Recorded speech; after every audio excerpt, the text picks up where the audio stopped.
कैसे हैं आप सब लोग? उम्मीद करती हूँ कि आप लोग खैरियत से होंगे, ठीक-ठाक होंगे, फिट-फाट होंगे। अल्हम्दुलिल्लाह मैं भी ठीक-ठाक, फिट-फाट और आप सबके लिए दुआ करती हूँ कि आप लोग जहाँ कहीं भी हों, खैर आफ़ियत से हों। अल्लाह ताला आप सबको खुश रखे, आबाद रखे और ढेरों खुशियाँ दे और आपके दिल की हर ख्वाहिश पूरी करे। आमीन सुम्मा आमीन। तो काफ़ी दिनों से मेरे व्लॉग्स नहीं आ रहे थे। बहुत से फ्रेंड ने मुझसे आके पूछा कि आप लोग जो है वो व्लॉग अपलोड नहीं कर रही हो, तो उसकी मेन रीज़न मैंने जो है वो कम्युनिटी पे दे दी थी कि मेरी जो है वो सासू माँ की डेथ हो गई थी। और इस वजह से आप लोगों को पता ही है फिर एक घर में क्या माहौल होता है। फिर मेहमान आए गए, 20 दिन ऐसे ही गुज़र गए। बस हमें तो अभी तक वो जो हिम्मत नहीं आ रही, हौसला नहीं आ रहा कि ज़िंदगी को कैसे जिएँ। बहुत जीना मुश्किल है अपनों के बिना। ज़िंदगी में किसी अपने का जुदा हो जाना और इस तरह से चले जाना, आप लोगों को पता है कितना बड़ा लॉस होता है। बहुत मुश्किल से सब्र आता है। अभी तो हम लोग पहले ही हौसले जो है वो नहीं कर पा रहे थे, पहले ही जीने का हौसला नहीं कर पा रहे थे कि दूसरा जो है हमारे साथ हो गया। पहले मेरी अम्मी की डेथ हो गई दिसंबर में, 2 दिसंबर को मेरी अम्मी की डेथ हुई थी। अभी हम उसी जो है वो क्राइसिस में से गुज़र रहे थे। अभी वही हमें जो है वो सुकून नहीं मिल रहा था कि ज़िंदगी चल रही है, ज़िंदगी को जीना पड़ता है। ज़िंदगी तो हम जी रहे थे लेकिन वो जो लॉस है ना वो हम नहीं भूल पा रहे थे अभी तक। हमारे दिमागों से वो टाइम नहीं गया था जब अम्मी इस दुनिया से गई थी। अभी वो दिमाग में वैसे ही का वैसे ही नक्श था। मेरी तो रात को कई दफ़ा चीखें निकल आती थी जब मैं सोचती थी कि मेरी अम्मी अब इस दुनिया में नहीं रही हैं। और अब अभी 6 माह हुए हैं मेरी अम्मी को गए हुए कि मेरी सासू माँ की भी डेथ हो गई और कुछ भी यकीन नहीं आ रहा था। होता है ना, एक बंदा बीमार होता है, एक बंदा को पता होता है कि ये बीमार है। जैसे मेरी अम्मी बीमार थी, 8 दिन वो कोमे में रहीं, बीमार रहीं, वो उनको नहीं होश था। डॉक्टर हमें कह रहे थे कि बस दुआ करें, दुआ करें। थोड़ा-सा इंसान मेंटली थोड़ा-सा तैयार होता है, लेकिन इस दफ़ा तो हम लोगों को पता ही नहीं चला कि कब ज़िंदगी की साँसें ख़त्म हो गईं। अम्मी घर से बड़ी खुशी-खुशी जो है वो गई थी अपनी बेटी के पास रहने के लिए, वहाँ 3-4 दिन रहीं। 2 दिन उनकी थोड़ी बहुत तबीयत ख़राब हुई, ज़्यादा तबीयत ख़राब नहीं हुई थी, चल फिर रही थी। थोड़े से मोशन लगे थे और थोड़ा-सा बीपी डाउन हुआ, शुगर हाई हुई और बस अचानक से फ़ोन आ गया कि अम्मी की डेथ हो गई है।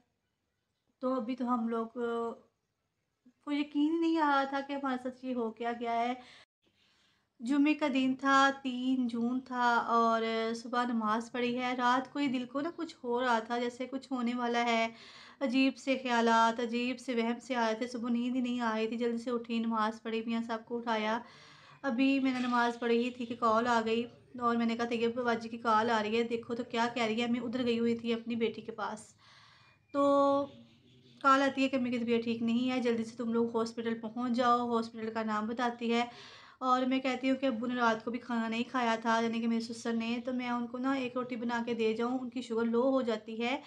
पता नहीं हॉस्पिटल में कितना टाइम लग जाता है। मैंने जल्दी से रोटी बना के दी और अभी हम लोग निकले ही हैं। मैंने भाइयों को कहा कि बहन भाई उठे तो उनको चाय बना के नाश्ता करवा देना, रस वगैरह मंगवा के। तो उनका भी मैंने नाश्ता नहीं बनाया, बस हम लोग जल्दी से भागे गए। अच्छा, जब खबर आती है रास्ते में कि अम्मी की डेथ हो गई है, हस्बैंड साहब मोटरसाइकिल साइड पे खड़ा करते हैं और हमारी रूहें काँप गई थी। यकीन नहीं आ रहा था कि एकदम से हमारे साथ ये हो जाएगा। अच्छा, जैसे कैसे करके हम लोग हॉस्पिटल तक पहुँचे बड़ी मुश्किल से। 3 दफ़ा मेरे मियाँ साहब से बाइक लड़खड़ाते-लड़खड़ाते बची। फिर हम लोग हॉस्पिटल पहुँचे, वहाँ से फिर एम्बुलेंस करवा के अम्मी को घर लेके आए और 6 बजे तक हमारे घर में कहराम मच चुका था। बच्चे हैरान परेशान थे कि अम्मी को क्या हो गया है। अम्मी नानी कहते थे कि अम्मी नानी को क्या हो गया है अम्मा, अभी तो ठीक थी। बच्चे डर गए थे, सहम गए थे एकदम से। पहले उन्होंने अपनी नानी को खोया, इतनी प्यार करने वाली नानी को खोया, फिर दादी को खोया।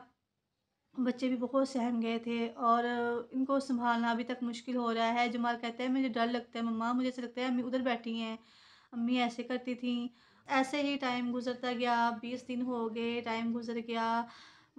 सब अपने-अपने घरों को चले गए और हमारी ज़िंदगी फिर दोबारा से वहीं से स्टार्ट हो गई है। जो एक खला है ना, एक कमी है, वो कभी कोई पूरी नहीं कर सकता अम्मी की और ना ही वो हो सकती है। बस ज़िंदगी जो है वो चलती रहनी है, हमें जीना है अपने लिए, अपने बच्चों के लिए। अपने बच्चों के लिए जीना होता है इंसान को। छोटे-छोटे हैं अभी, तो उनको पता ही नहीं है कि हम लोगों ने क्या करना है, कैसे गुज़ारनी है ज़िंदगी। बस बच्चों के सहारे पे हम लोग भी चल फिर रहे होते हैं, बच्चों का ख़्याल रख रहे होते हैं। बस इसी तरह जो है ज़िंदगी चलती रहनी है। आज उसकी बारी है तो कल हमारी बारी है। हर किसी ने ही इस दुनिया से जाना है, मौत बरहक है और सबको आनी है। और इसकी हकीकत से कोई भी इनकार नहीं कर सकता। सब ने ही अपनी बारी-बारी पे जाना है। बस हमें अमाल ऐसे कर लेने चाहिए कि कोई हमें बाद में अच्छे लफ्ज़ों में याद करे, कोई ये कहे कि हाँ, फलाँ बंदा था, उसका अखलाक कैसा था। हमें अपने अखलाक को इतना अच्छा बनाना चाहिए कि लोग बाद में याद करें, बल्कि ये ना कहें कि फलाँ बंदा आया था और वो उस बंदे को इतना दुःख दे के गया है, उसका इतना दिल दुखा के गया है। ये दौलत जो है ना, ये आने-जाने चीज़ है, ये इस दुनिया की चीज़ें हैं। यहीं पे रह जानी है। दौलत, इज़्ज़त, रुतबा सब कुछ यहाँ पे रह जाना है। जो आपने अपने साथ लेके जाना है वो आपका अखलाक है और आपकी नमाज़ है और आपकी इबादत है, वो आपके साथ जानी है और कुछ आपके साथ नहीं जाना। सब दुनियाई चीज़ें हैं और यहीं पे रह जानी हैं।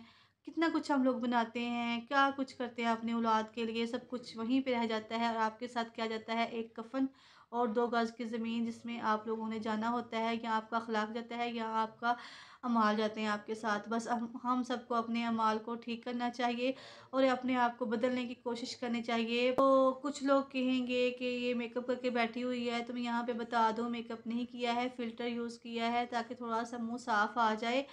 तो बस फ़िल्टर यूज़ करके ही आप लोगों से बात कर रही हूँ। कोई मैंने मेकअप-शेकअप नहीं किया। जो दुःख होता है वो इंसान के अंदर होता है, दिखावे के लिए करता है, वो दुःख नहीं होता। और मुझे बहुत दुःख है, बहुत ज़्यादा अफ़सोस है कि मेरी सास इस दुनिया से चली गई हैं। अल्लाह ताला उनके दर्जात बुलंद करे, उनको आखिरत में जो है वो जन्नत नसीब करे। आमीन सुम्मा आमीन। और सबकी माँ को अल्लाह ताला जन्नतुल फ़िरदौस में आला मकाम अता फ़रमाए। अल्लाह ताला मेरी अम्मी जान को भी जन्नतुल फ़िरदौस में आला मकाम अता फ़रमाए और सबकी माएँ जिनकी जा चुकी हैं, सबकी कब्रों में राहत और खुशियाँ हों। अल्लाह ताला सबके कब्रों को जन्नत का गहवारा बना दे, जन्नत के बाग बना दे। माँ के जाने से घर वीरान हो जाते हैं, दिल सुनसान हो जाते हैं, खुशी-खुशी नहीं रहती और हर टाइम दिल को कुछ ना होता रहता है कि कभी अब ये ना हो जाए, वहम से पड़ गई हैं दिल में। पता नहीं अब कुछ हो जाएगा, अब ये हो जाएगा। बस बहुत मुश्किल से अपने आप को हम लोग सँभाल रहे हैं। आप लोग भी दुआ कीजिएगा कि हम जल्दी से अपने आप को सँभाल लें और बच्चों की खातिर तो जीना ही पड़ता है। अल्लाह ताला सबकी माँओं को सलामत रखे, जिनके सर पे माएँ हैं, उनका ख़्याल कर लो, उनकी कदर कर लो, उनकी इज़्ज़त कर लो। अगर वो कोई बात कह भी देती हैं तो उसको बर्दाश्त कर लो, क्योंकि ये बार-बार आपको नहीं कहेंगी। आपको इनकी कमी बहुत महसूस होगी जब वो आपसे जुदा होंगी। तो अल्लाह ताला किसी की माँ को किसी से जुदा ना करे, किसी के बाप को किसी से जुदा ना करे। माँ-बाप का साया हमेशा हम लोगों के सिरों पर हमेशा सलामत रहे। आमीन सुम्मा आमीन। आज की वीडियो बस इतनी सी थी। आप लोगों को बताना था कि इस वजह से मैं आप लोगों की वीडियो पे नहीं आ पा रही थी और इस वजह से जो है मैं टाइम नहीं दे पा रही थी यूट्यूब को। इंशाल्लाह अब दोबारा से स्टार्ट करूँगी, व्लॉग बनाऊँगी और आप लोगों के साथ शेयर करूँगी। अगर आपको मेरे व्लॉग्स पसंद आएँ तो प्लीज़ लाइक, शेयर, सब्सक्राइब लाज़मी कीजिएगा। बेल का बटन ज़रूर प्रेस कीजिएगा ताकि नई आने वाली वीडियो का नोटिफ़िकेशन आप लोगों को टाइम पे मिल सके। और एंड में हमारे लिए दुआ ज़रूर कीजिएगा कि हम लोग इस जो है अल्लाह ताला के फ़ैसले को जल्दी से कबूल कर लें और जल्दी से हम लोग अपनी ज़िंदगियों में वापस आ जाएँ, क्योंकि जाने वाले वापस कभी नहीं आते। उनके लिए दुआ की जाती है, मग़फ़िरत की उनके लिए पढ़ा जाता है। वो जो पीछे रह जाने वाले होते हैं उनका ख़्याल रखना भी पड़ता है और ज़िंदगी इस तरह चलती रहती है। बहुत हमारे अपने जुदा हो जाते हैं हमसे और हम फिर भी जी रहे होते हैं, क्योंकि ज़िंदगी है ही यही। कल बस बारियाँ लगी हुई हैं, अपनी-अपनी बारी पे सबने जाना है, सबने इस फ़ानी दुनिया को छोड़ जाना है और आख़िरत में ही हमारी मुलाकात होगी हमारे अपनों से, अपने प्यारों से। और खुदा करे कि वो मुलाकात जन्नत में हो और हम लोग इकट्ठे मिल के रहें। जिनके भी अपने इस दुनिया से जा चुके हैं, अल्लाह ताला उन सबको जन्नतुल फ़िरदौस में आला मकाम अता फ़रमाए। और जिनके पास अपने हैं उनको कहूँगी कि उनकी इज़्ज़त करें, उनकी कदर करें, उनका ख़्याल रखें और उनका बहुत ख़्याल रखें। और ये टाइम बाद में नहीं मिलता। तो इसके साथ ही अल्लाह हाफ़िज़। इंशाल्लाह नेक्स्ट मिलेंगे नए व्लॉग के साथ।